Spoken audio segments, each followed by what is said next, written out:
You are listening to The Ben Keech Show, where every day the objective is simple. Ben will never stop fighting the fight and lighting the light on topics that affect you every day. Folks, how in the world are you guys doing? My name is Ben, and you are listening, watching, driving around. I don't know what you're doing, but you're tuned in to the Ben Keech Show, and I'm so grateful and thankful that that's the case today. Do me a favor, copy this episode, send it to a friend, help me out. I hope that something about what's going on in here and the things that we talk about, one way or another, it relates to people in our lives. Could be your parent, could be your child, could be your best friend. So feel free to do that whole copy and paste thing. Subscribe. If you think that something about this is going well, give me a great rating on Spotify or Apple if that's the way you're listening today.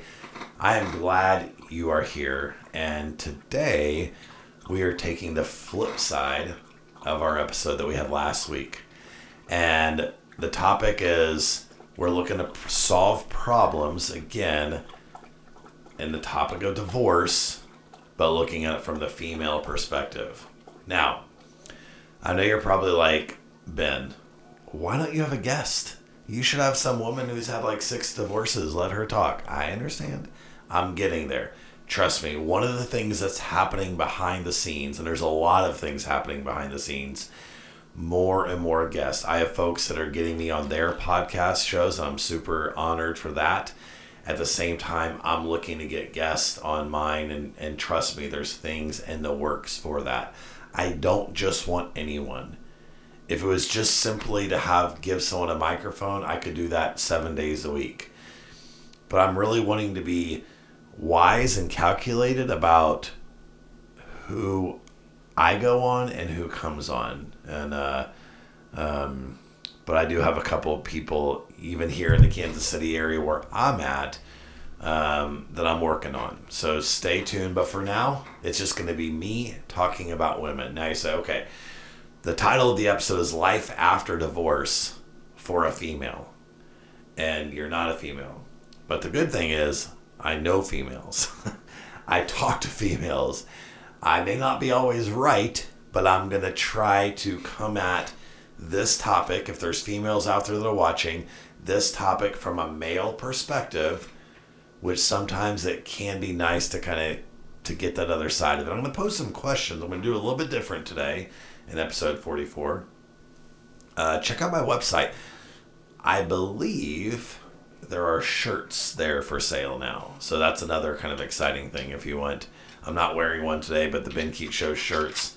I just got back from Georgia at a conference, and folks, if you have in your companies, if they have conferences or associations, chapters where they need speakers to come in, whether it's live or over Zoom, let me know. I am working with all kinds of people all across the country to kind of come and bring some value to their company. So anyway, enough of that whole stuff. Let's talk about divorce and females in episode 44 times. Been sitting here talking to you folks. Okay. So the question is, what is a woman's mindset after divorce? Most of the women that I talk about feel justified in their divorce. As a matter of fact, most of the women that I talk to, some will give clues as to their culpability, but a lot of times the way it's described to me is if the man, their husband, was 10% better. And I've heard all of the horror stories of some of the husbands out there. Whether it's all true or not, I don't know. But I'm telling you, I've heard it all. But still, 10% better, they would still be married to him. It's amazing that it takes a lot sometimes for a woman to get a divorce. And when she does, she oftentimes doesn't know what's going to be ahead of her. There's a rediscovery of who she is. That's a big thing that happens, because a lot of times she did give so much into her marriage. She believed in her marriage. She may not have done everything right. She most definitely didn't. But she behaved in such a way and looked at it in such a way that she wanted to work. She wanted to be a good wife. And somehow, some way, it failed. And so the rediscovery of oneself, especially if you've had a controlling husband, especially if you've had a husband who controlled what you ate, or controlled where you worked, or controlled who you saw, never trusted you, thought you were always having an affair. I mean, if you came from that, you don't really know who you are. There's going to be a discovery and actually living it out of what that technically and actually looks like. Okay, so the first question is, to the women, are you lovable? Well, you're like, yeah, I'm good, I'm nice. Yes, I'm lovable. Are you? I mean, do you ever question that? Something happened with him. Why did he not love you enough? And you say, oh my gosh, that's so harsh. Well, ask yourself the question, what's your answer? And if you're lovable just because you're alive, just because you're a female, it's a horrible answer. What does that mean to be lovable, to be someone who people want to love you? Because here's the deal, women, as you get out into the dating world, people are going to maybe want to love you, but not for all the reasons that you want. And it's not going to be all that it's cracked up to be. It's really hard to find devotion connected with love. It's there. It can happen, but it's difficult. And so what women do is they want to believe, and they literally probably are lovable, but they just simply don't know always what they should expect. Sometimes women take the lowest common denominator of what they're used to, of what they've seen, and because they just haven't seen much better, they accept much worse, which means they may not be cared for and loved in the way that they would like to, in the way that they deserve. Another question that women have to ask themselves is, what actually went wrong? So I talk to women all the time about what went wrong. Well, he this, and well, he was addicted to that, and well, he was just so distant, and he was this. Yeah, I believe you, and I'm not judging you or saying that that's on you, all of it. But I think when I ask the question, what actually went wrong, I'm not wanting to know, like, think of it in a dating situation. If you tell me the 5 things he did wrong, well, I'm not him. Where are you at in this? What could you have done different or better? I dated a girl for a little while once, and I'll never forget. I so appreciated her. She was so honest. She's like, I know I was harsh. I know I was short-tempered all the time. I know I kind of struck at his masculinity and probably didn't really speak into those sorts of things. And yeah, maybe what he did, he had his own things, but I was so refreshed by that. It didn't even intimidate me, well, is she going to do that with me? Because what I know is the first step in overcoming our past is actually owning what it was. So a woman that's going to be open and honest with you about, I wish I could have done this better. I wish I would have loved him in this way. I'm like, okay, we've got a chance. We've got a chance. I don't need someone who's perfect. I need someone who's honest, and I need someone who's willing to grow.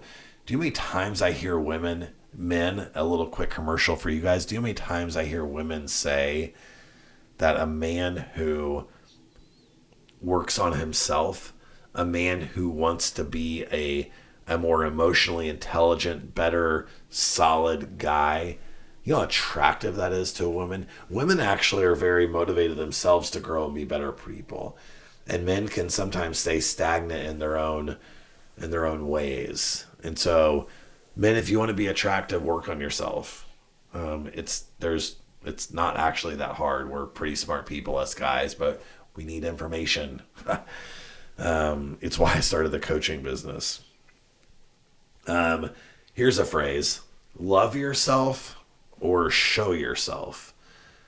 So the common phrase that we hear all the time is women need to love themselves. It's just kind of weird to me. Love yourself. Like, okay, like what do you mean exactly? Like, why do you just not think you're that great before? And now I'm going to like give myself big bear hugs and think that life is going to be good. Is it that the actions that you take in your life don't show a high regard or high respect for yourself? Probably. That's probably part of it. I'm going to say what you need to work on is showing yourself. What I'm going to say is the need that a female has isn't to love herself more, although that's, probably a positive thing. What's more important for her is how she shows her heart, how she shows her emotions and her feelings. Because the reason for that is if a woman shows her heart, here's how I feel, here's what I need. How does he handle that? Does he talk down to you? Does he dismiss you? We talked about this a couple podcast episodes ago. How does he meet all of those things? And if he's not, listen, girl, you gotta go. Like, this isn't good. He's not in his masculine. You in your divine feminine shows yourself to him. I would much rather you work on showing yourself in a vulnerable, open way and observing how it's met and how he reacts than just finding superficial ways to love yourself more. I know that it's good and that's fine. Go love yourself. It's just not going to be a big theme on this show. Like, I just think we have too much already of a glorification of the self in our society. We have phrases like, if it feels right, do it. Or, just this whole kind of mentality of we worship ourselves. Our society has developed, if it feels right, do it. And I'm just very resistant to that. I just am. I think it definitely also comes from my faith, and that I should be dying to myself. Like, the Lord has made me a particular way that I am not going to be an idol that I worship, that I am going to be humble. I am going to look up and not in. When I want to solve myself and my internal problems, I'm looking this way, not this way. And as a woman, when you fall in love with a man, it's showing yourself. Well, not like that. That probably came across wrong. But anyway, let's move on to the next question. More control or less control? Oh my gosh, women, why do you want to control us so much? Why do you want to nitpick every single decision? Take a family trip. We need to have this packed. We need to have this. And we need to have this. And it's like, pick your battles, woman. Pick your battles. I don't know you. I don't know where you lie in this area of control. What I will say is this: if you want to proceed in a healthier, happier marriage, trust him, let him lead. When there's battles that are important, fight him if you need to, but trust his leadership. Trust him. Don't nitpick over things that don't matter. Show your heart, express yourself, let him take care of you and follow his lead. I'm not saying that a woman can't plan a vacation. Like, we're all people here. Don't take all of what I'm saying the wrong way. But what I'm saying is, the more control you have, the more you are in your masculine. And you need to find a man that you can clock out and be taken care of, versus always having to be on, always having to take care of everything. You don't want that round two. I promise you don't. Next, the failure that you feel, it just sucks. It sucks. You're going to have to find a way to give yourself grace. You're going to have to find a way to forgive him. You need to reconcile. Like, we failed, we sucked, we have kids to raise, we have to do these things. Your life after a divorce you still need him. You got to figure out a way to work together. I know he's difficult. I know he's not like on board with this party all of the time. Keep trying. Keep working. You know, the funny thing is you can still work on some of the principles we've talked about in this episode even after your marriage. And I'm not talking about who you decide to date next. I mean, there's still elements of this that are important. What does a man want to know? That he's enough. Well, he wasn't enough for you in your marriage. We've already established that. But can he still be enough as a dad? Can we still encourage him in that area? You love your kids, right? I thank you so much for, what you said to our son. Like thank him, acknowledge him. He is still the father of your children. And you still have to find a way for these things to work out. You really do. It does matter. It does. And the interesting thing is, as you do meet other men and you determine if you're going to get married again in the whole dating world, when you have that healthiness built in with someone who you used to be married with, that's only going to help you in the long run. Like, you're going to be a person that another man can trust, that another man feels like I can lead. Like, what do all men want? We want women to look up to us. We want them to revere us. We want them to respect us. We want to be something for them in that way. The last thing I want is being an equal. Like, the terms that are repulsive to me are we're just two human beings, or we both are just two people who love equally, respect equally. It's like equal. It's just no. It doesn't matter what's true or not true about that. I don't need to hear those words. What I need, what I want, what I'm looking for as a man, when I date and talk to females, I'm looking for someone who can look up to me in a particular way as a potential leader. Not a controller, not a manipulator. That's actually the last thing that I want to do. But I want to take care of and provide and help and be a rock to her. I want her to clock out and come into my world, and I've got this. I've got you. I can handle this. I am not a mooch or a leech onto you. I don't need your money. I don't need your gifts. I don't need any of that stuff. I just need the best feminine elements of you, and I'm good. It's all I'm here for. And you, women, need to foster those elements. You need to display those things, and you need to put on your dating profiles that you are looking for a true, healthy, masculine man. Not some little mama's boy, not someone who can't lead, not someone who goes with the flow, not someone who is afraid of emotions and has, the smallest backbone ever. You don't want any of that if you are considering dating after your divorce, ladies.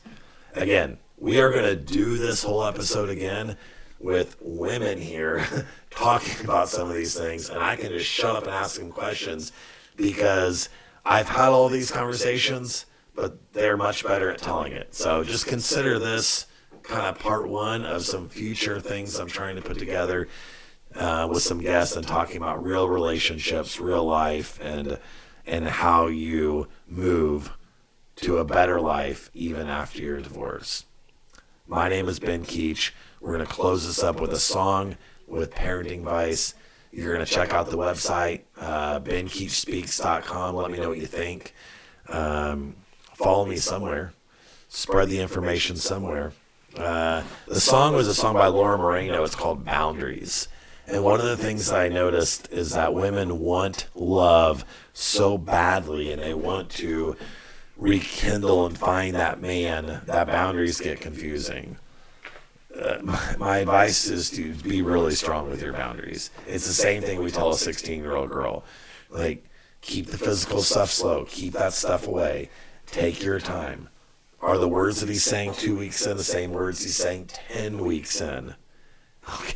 Let's see what he's actually about. How many times, women, have you had a guy, well, I'm just not quite ready for a relationship yet? Yeah, you didn't say that when we were having sex an hour ago. Well, right, but exactly. So take him at his word. Like, be wise about these sorts of things. Boundaries. It's a good song too. The parenting advice for women is don't flood your dating sites with all the, like, I'm like a mom first, kids first. Like, we know you love your kids. We know you're a kid first. The reason that's important is because us married men, some of us are used to being on the back burner. I mean, I'm a strong believer in man, husband, wife, first, kids, second. But what happens in relationships is they're first until the kids are born. And then it's dad over here, mom, kids are first, and you get the husband gets the leftovers. So when you're obsessing on dating sites about how much you are, I love my kids first. We know you do. Just stop talking about it. We're not trying to compete with your kids. We're wanting to know, can we be here? That's all we're trying to figure out. So just take a deep breath, and I know us guys need to stop putting our bathroom pictures all over things, and every picture has a hat, or we know we have our own issues on dating sites, whatever you want to say. So the parenting advice is just learning how to balance that kid part and then dating relationships. Anyway, it's been great, wonderful, phenomenal talking to you folks. I hope you never get a divorce. I seriously hope it never happens to you. Hope you enjoyed this episode, regardless of where you're at in your relationship journey. Love all you guys. Thanks for tuning in. Thanks for watching. It means more to me than you probably realize. Have a wonderful, wonderful rest of your day, and I will see you in a week with episode 45. Thanks. Have a good one. Bye. Thank you so much for listening. Let's keep the conversation going. You can reach out on Ben's website, www.benkeechshow.com, or on social media to chat. And please remember to subscribe so that you never miss an episode.